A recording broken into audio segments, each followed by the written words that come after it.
by USB Drive. നിങ്ങളുടെ വിലയേറിയ സമ്മതിദാനാവകാശം രേഖപ്പെടുത്തി വിജയിപ്പിക്കൂ, വിജയ കിരീടമണിയിക്കൂ. നമ്മുടെ ചിഹ്നം താമര, നമ്മുടെ സാരഥി ശ്രീ വി മുരളീധരൻ.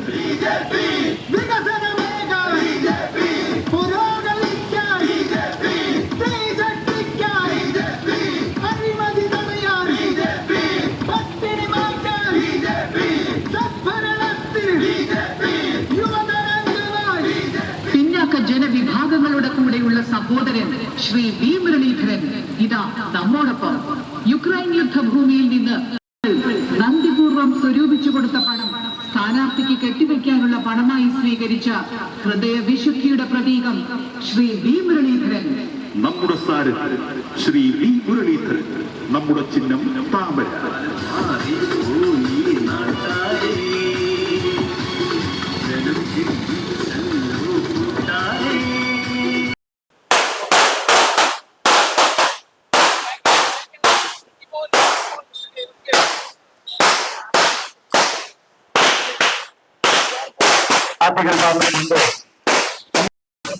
സന്തോഷ് കുമാർ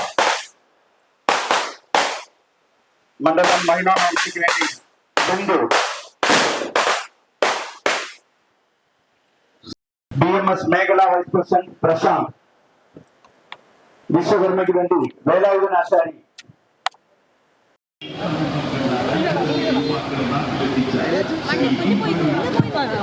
വിശ്വാസികളായ സമ്മതിദായകരെ എല്ലാവർക്കും നമസ്കാരം. ഇവിടെ നൽകിയിട്ടുള്ള ഈ സ്വീകരണത്തിന് നന്ദി രേഖപ്പെടുത്തുന്നു. പ്രധാനമന്ത്രി നരേന്ദ്രമോദിജിയുടെ നയങ്ങളെ പിന്തുണക്കണമെന്നും താമര അടയാളത്തിൽ വോട്ട് രേഖപ്പെടുത്തി ദേശീയ ജനാധിപത്യ സഖ്യത്തെ വിജയിപ്പിക്കണമെന്നും വിനയപൂർവ്വം അഭ്യർത്ഥിക്കുന്നു. എല്ലാവർക്കും നന്ദി, നമസ്കാരം.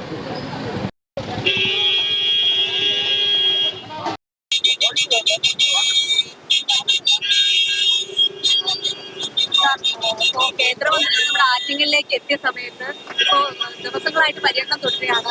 ഇത്രയും നാളത്തെ ഒരു പ്രതികരണം എങ്ങനെ ഉണ്ടായിരുന്നു? ജനങ്ങളുടെ ഒരു വളരെ അനുകൂലമായിട്ടുള്ള ഒരു പ്രതികരണം പ്രധാനമന്ത്രി നരേന്ദ്രമോദിജി കഴിഞ്ഞ 10 വർഷക്കാലത്തിനിടയിൽ കേരളത്തിലെ ജനങ്ങൾക്ക് വേണ്ടി നടപ്പിലാക്കിയിട്ടുള്ള വിവിധ കാര്യങ്ങൾ അതിനോട് വളരെ താല്പര്യപൂർവവും അനുകൂലവുമായാണ് ജനങ്ങൾ പ്രതികരിച്ചുകൊണ്ടിരിക്കുന്നത്. കേരളത്തിൽ ഒരു മാറ്റം ജനങ്ങൾ ആഗ്രഹിക്കുന്നു എന്നാണ് ജനങ്ങളുടെ പ്രതികരണങ്ങളിൽ നിന്ന് എനിക്ക് ബോധ്യമായിട്ടുള്ള കാര്യം. ഏതൊക്കെ തീരദേശ മേഖല, ഏതൊക്കെ മേഖലകളിൽ സഞ്ചരിക്കാൻ കഴിഞ്ഞു ഇതുവരെ? എല്ലാ മേഖലയിലും സഞ്ചരിച്ചല്ലോ. പറഞ്ഞാല് ഈ മണ്ഡലത്തിലെ 1423 ബൂത്തുകളുണ്ട്. ആ മിക്കവാറും എല്ലാ പ്രദേശങ്ങളിലും ടച്ച് ചെയ്തു. എവിടെയൊക്കെ ഇത്തവണ താമര വിരിയിക്കുമെന്നുള്ള ഒരു പ്രതീക്ഷയിലാണ്. ഏതൊക്കെ ഭാഗങ്ങളിൽ കേരളത്തിൽ എവിടെയൊക്കെ താമര വിരിക്കാൻ കഴിയുമെന്നുള്ള ഒരു താമര പല സ്ഥലത്തും വിരിയും. അതിൽ എനിക്ക് കൃത്യമായിട്ട് പറയാൻ പറ്റുക ആറ്റിങ്ങലിനെ സംബന്ധിച്ചിടത്താണ്. ബാക്കിയുള്ള സ്ഥലങ്ങളിൽ അതത് സ്ഥലത്തെ സ്ഥാനാർത്ഥികളാണ് കൂടുതൽ ആധികാരികമായിട്ട് പറയാൻ കഴിയുക. പക്ഷെ എനിക്കൊരു ഉറപ്പുണ്ട്, ആറ്റിങ്ങൽ മാത്രമായിരിക്കില്ല താമര വിരിയുന്നത്. ഇപ്പോ വേറൊരു പ്രശ്നങ്ങളൊക്കെ നമുക്ക് നടന്നുകൊണ്ടിരിക്കുകയാണ്. ഇപ്പൊ തൃശ്ശൂർ പൂരത്തിലെ ഉത്സവം മുടങ്ങിയിട്ടുള്ള അങ്ങനെയുള്ള കുറച്ച് കാര്യങ്ങളൊക്കെ നടക്കും. അതിനെ കുറിച്ച് എന്താണ് പറയാനുള്ളത്? ഈ ഇടതുപക്ഷ മുന്നണിയുടെ നേതൃത്വത്തിലുള്ള ഗവൺമെന്റ് ഭരണമേറ്റെടുത്ത നാൾ തൊട്ട് ഭൂരിപക്ഷ സമുദായത്തിന്റെ, ഹിന്ദു സമൂഹത്തിന്റെ ആചാരങ്ങളും വിശ്വാസങ്ങളും അതിനെ തകർക്കാൻ വേണ്ടിയിട്ടുള്ള ബോധപൂർവമായിട്ടുള്ള ശ്രമം നടത്തിക്കൊണ്ടിരിക്കുന്ന സർക്കാരാണ്. അത് ശബരിമലയിൽ നമ്മൾ കണ്ടു. അതിനുശേഷം ഇപ്പോ തൃശ്ശൂർ പൂരത്തിൽ നമ്മൾ കണ്ടുകൊണ്ടിരിക്കുന്നു. അതിലൂടെ അവര് ഒരു വലിയ വിഭാഗം ജനങ്ങളുടെ വികാരങ്ങളെ വ്രണപ്പെടുത്തുന്ന സമീപനമാണ് സ്വീകരിച്ചിരിക്കുന്നത്. ഇത് തീർച്ചയായിട്ടും ജനങ്ങൾ ഇത് കണക്കിലെടുത്തുകൊണ്ട് അവരുടെ സമ്മതിദാന അവകാശം വിനിയോഗിക്കുമെന്നാണ് എന്റെ പ്രതീക്ഷ.